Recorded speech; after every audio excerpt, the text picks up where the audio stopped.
Now it's time to cover a question submitted by you. Today, Matthew asks, why is medicine, healthcare in general, in the United States so stinking expensive? And how can you plan for very expensive and unexpected medical bills? That's a great question, Matthew. It really is. Because medical bills are the number one cause, at least last time I checked stats and numbers. To my understanding, they're the number one cause for bankruptcy for individuals in America.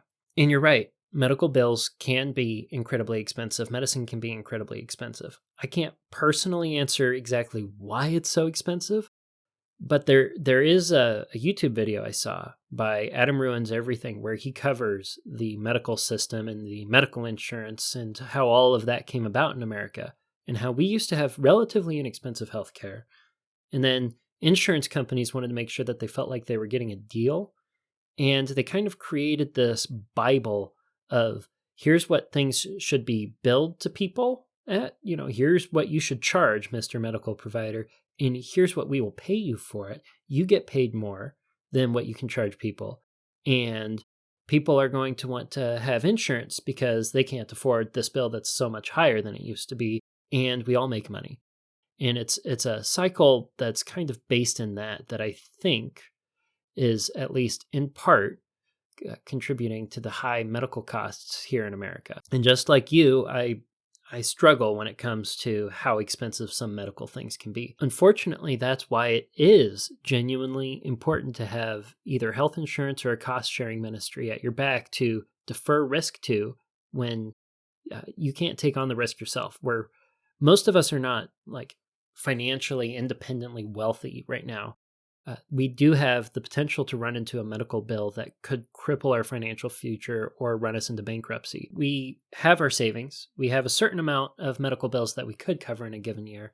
And that amount that you have set aside to cover medical bills should at least cover the deductible on your insurance plan or the equivalent thereof in your cost-sharing ministry. When you run into major medical expenses, especially life-saving medical expenses from procedures that do indeed save your life and are unbelievably expensive otherwise, you have something to lean on for what is over and beyond what you have saved up, over and beyond the deductible. A good health insurance plan or a good cost-sharing ministry should then take over all the expense that is beyond what you have. I cannot stress the importance of having a health plan, insurance or cost-sharing ministry that basically does take the risk that you can't take on yourself and cover it for you. If you haven't checked your deductible for your health insurance or cost-sharing ministry, whatever it is that you use, then now might be a good time to make sure you have your deductible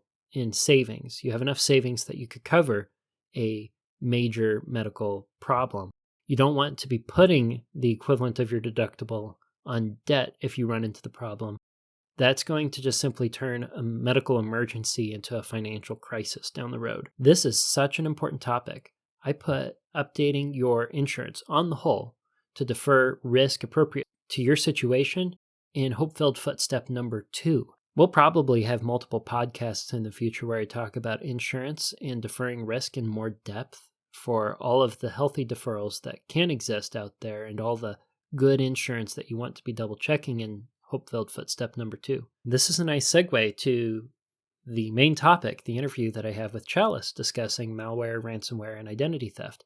Identity theft protection is not itself, I believe, legally classified as insurance, but it does defer risk that you can't take on yourself, be that time that you would not be able to afford restoring your identity, or defer the financial burden of restoring your identity to someone else.